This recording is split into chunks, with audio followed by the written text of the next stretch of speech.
So Atletico Madrid have went through a transition period, it seems, at the moment. They are not starting as well as they would imagine, which poses the go-to question at the start of every season. What is wrong with this team? What is wrong with Atletico Madrid? Is Diego Simeone sleeping during practice? Is he not doing the same thing? Should they have went in and strengthened in the transfer window, which I think they could have? I don't think Diego Simeone's ever slept a day in his life. No, he you hasn't. ever see that man he on the sleeps sideline? upside down. He is a bat. Yeah. He is petrifying.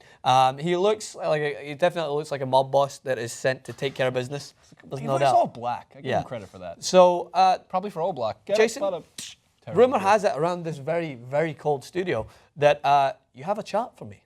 No, I don't have a chart. No, that's the Francis. That was the transfer deadline day chart, which you can look at another channel. Oh, I forgot about that chart. It still lives long in the memory. I got wrong. Chart. No, I have reasoning to why I think there might be some that was it. There was some purpose. First, let's take a look at element E14, which is La Liga table, where you will see the unquestionably favorite to win the league, Las Palmas. Las Palmas.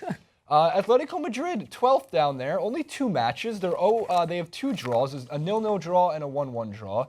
Their goal differential is actually what Atletico Madrid's goal differential is usually like during the season anyway, is 0. Here's why I think there's some slight overreaction to it. I think there's actually 2 specific reasons. One, and let me know where I'm completely right or probably completely wrong. Oh, I'll let you know. I think a lot of teams have decided that they would, in the past, would push up and attack Atletico Madrid, which plays into their strength of defending, which they are phenomenal at. Oblak, Diego Godin, obviously the captains of that defensively sound structure, right? What teams have started to do, at least in Leganes and their other match this year, in this case, is they've sat back and they said to Atletico Madrid, attack us.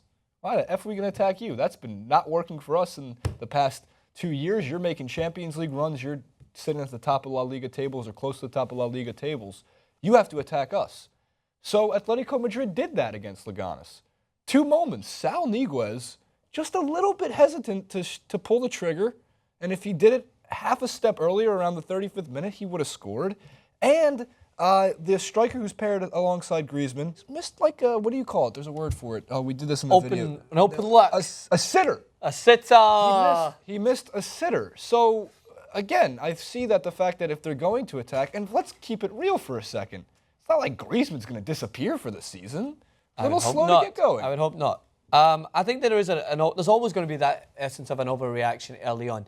The difference is, Jason, 2 minutes separated us from having a different conversation than this one, and that was in the very first game against newly promoted Alaves. Atletico Madrid scored in the 92nd minute, I believe, to take what would have been a very stereotypical Atletico Madrid win.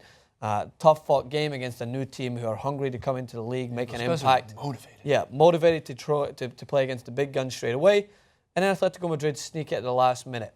No problems. No one would even look. If they didn't watch the game, no one would have looked to see when the goal was, because they would have went 1-0 win, Atletico Madrid usual. They probably Griezmann scored in the 30th minute and they battened down the hatches, no problem. But it was a late goal, and then Alaves, obviously that was the kick up the ass they needed. They went up the park and scored in the 95th minute, I believe, like last minute into stoppage time, and they managed to sneak away with a draw. And that switches the tables. That switches it on Atletico Madrid. And you're absolutely right. Teams no longer fear Atletico Madrid to the point that they feel they need to get ahead.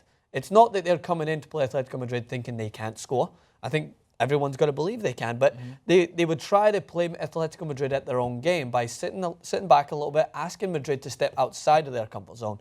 And what does that remind you of, Jason? Oh, yes, the Champions League final, one of the first real open windows to when Atletico Madrid were asked to step outside their comfort zone. Real Madrid sat back a little bit compared to the usual free-flowing attacking style. Point, yeah. They actually posed a question to Atletico to the point where Atletico Madrid made a decision, Jason, correct me if I'm wrong, did I not predict it on the 43rd minute? They would do it at half-time when they bring on Carrasco and take out the Argentinian centre midfielder who would have to come out, Gabi Fernandez, I believe, would have to come out, and then they would try to push a little bit higher up the field, try to get themselves out of their own pocket, because Real Madrid weren't pressing onto them so much that they could just spring back a counter-attack. And I talked about it a lot on our recap if you managed to go all the way back to that Champions League game.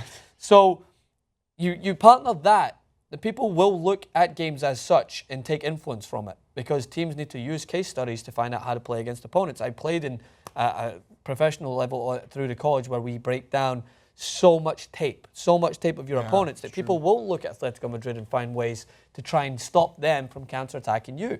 It might not be the most exciting games in the future. There'll be a lot of 0-0s, a lot of 1-1s. But who cares if you're not going out and losing to a team like Atletico, who usually will discard of their opponent? Partner that with somewhat lack of activity in the transfer window.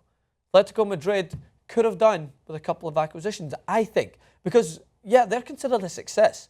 But how far does that level of success go before they're just the best runners-up?